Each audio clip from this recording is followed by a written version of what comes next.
আজকে কিন্তু আমি একটা বিপদের গল্প করব। দেখো, বিপদ মানে আমার কাছে সত্যি খুব বিরক্তিকর আর বিপদ লেগেছে। আমার বরের কোনো বুদ্ধি আছে কি না তোমরা বিচার করো। আমরা দুজন থাকি আর এলিনা একটুখানি খায়, বেশি খায় না।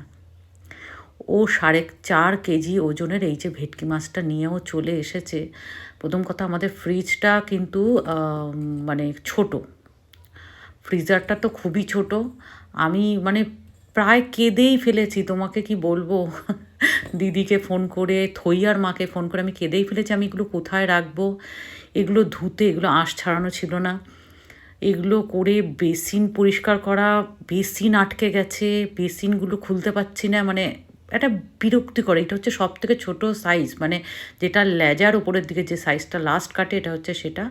যাই হোক, আমি তো মোটামুটি খুব কষ্ট করে গুছিয়ে সারাদিন ধরে এই করে 3টের সময় শুধু মাছ ভাজা আর ভাত খাইয়েছি, আর কিচ্ছু না। তাও সকালে ভাগ্যিস ভাতটা আমি করে রেখেছিলাম। আর তোমাদের কীরকম ঝামেলার মধ্যে তোমাদের বরেরা ফেলে?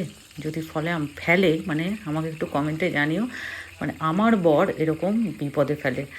শাকও এনেছে 3-4 আটি। যাই হোক, সারা মাস এবার ভেটকি মাছই তোমরা দেখবে।